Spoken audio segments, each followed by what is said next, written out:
Hi friends, இன்றைக்கி நம்ம என்ன பார்க்க போகிறோம் பார்த்தீங்கன்னா, மழைக்கு இதமான ஆவி பறக்க பறக்க சூப்பரான காய்கறியை வச்சு சூப் தான் செய்ய போகிறோம். வாங்க எப்படி செய்யுதுன்னு பார்க்கலாம்.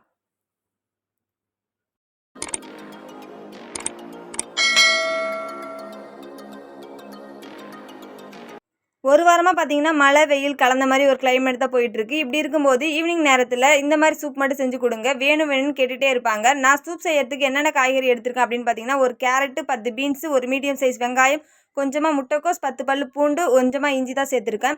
இப்போ இதை நல்லாவே அலசி எடுத்துக்கலாம் காய்கறியை.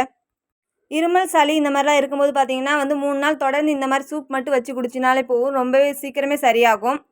இப்போ காய்கறிகள் நல்லா வெட்டி எடுத்துக்கலாம்.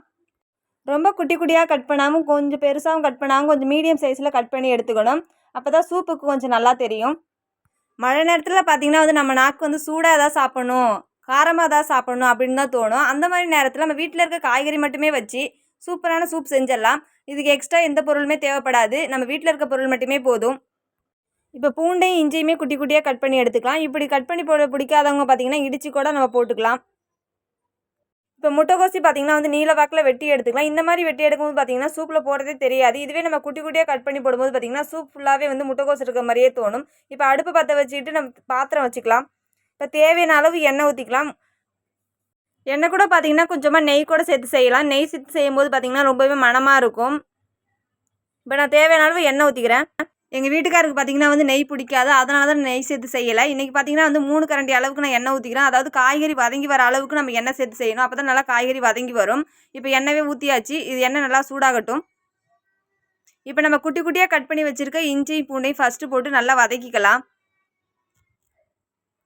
அது என்னமோ அவங்களுக்கு பிடிக்காது, எனக்கு பிடிக்க மாட்டுது, எனக்கு பிடிக்கிறது அவங்களுக்கு பிடிக்க மாட்டுது, இப்படியே போயிட்டுருக்கு. இப்போ நல்லாவே வதக்கியாச்சு இஞ்சியும் பூண்டையும். இப்போ நம்ம வெட்டி வச்சுருக்க காய்கறியை இதோட சேர்த்து நல்லா வதக்கி எடுத்துக்கலாம்.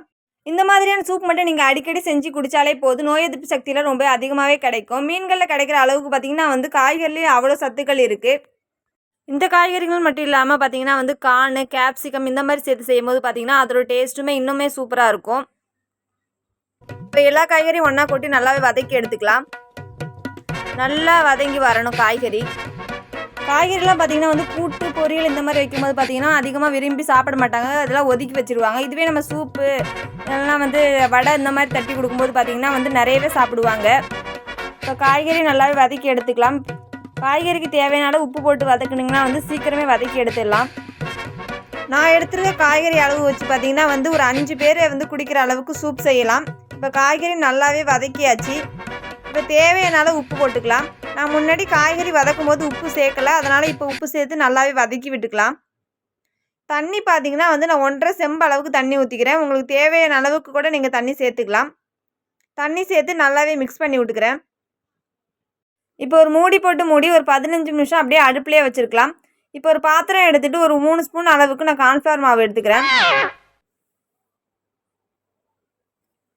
இப்போ கொஞ்சமாக தண்ணி ஊற்றி கொஞ்சம் கூட கட்டி இல்லாமல் நல்லா மிக்ஸ் பண்ணி எடுத்துக்கணும். இந்த மாதிரி நல்லா மிக்ஸ் பண்ணிக்கிட்டே இருக்கணும். அப்போ தான் கொஞ்சம் கட்டி இல்லாமல் நல்லா வரும். இப்போ 15 நிமிஷம் கழித்து பார்த்திங்கன்னா நல்லாவே தண்ணியெலாம் கொதித்து வந்திருக்கு பாருங்கள். எப்படி கொதித்து வந்திருக்கு. இதுலேயே பார்த்திங்கன்னா காய்கறி நல்லாவே வெந்து வந்திருக்கும். இப்போ எண்ணெயெல்லாம் நல்லா தனியாக பிரிஞ்சு காய்கறி தனியாக வந்திருக்கு. இப்போ எல்லாத்தையும் ஒன்றா மிக்ஸ் பண்ணி விட்டுக்கலாம். நீங்கள் முதல்ல சூப் ட்ரை பண்ண போகிறீங்கன்னா மறக்காமல் இந்த வீடியோ சேவ் பண்ணி வச்சுக்கோங்க. இந்த மாதிரி மட்டும் சூப் செஞ்சு கொடுத்தீங்கன்னா போதும். அன்றைக்கி செஞ்சிங்களே அந்த சூப் தான் வேணும் எனக்கு அப்படின்னு கேட்க வச்சிடலாம். இப்போ தண்ணி காய்கறியெல்லாம் நல்லாவே சுண்டி வந்திருக்கு. இப்போ பார்த்திங்கன்னா கொஞ்சமாக மஞ்சத்தூள் சேர்த்துக்கலாம். மஞ்சத்தூள் பார்த்திங்கன்னா ரொம்பவுமே மருத்துவ குணம் உள்ளதுன்னு சொல்லலாம். கொஞ்சமாக மஞ்சத்தூள் சேர்த்துக்கலாம். மஞ்சத்தூள் சேர்க்கறதுனால பார்த்திங்கன்னா ஒரு நல்ல கலர் கிடைக்கும். இப்போ இது நல்லாவே கொதித்து வரட்டும். இது கூட பார்த்திங்கன்னா நம்ம கரைச்சி வச்சுருக்க கார்ன்ஃப்ளவரை தண்ணியோடு சேர்த்து நல்லாவே மிக்ஸ் பண்ணிக்கிட்டே இருக்கணும்.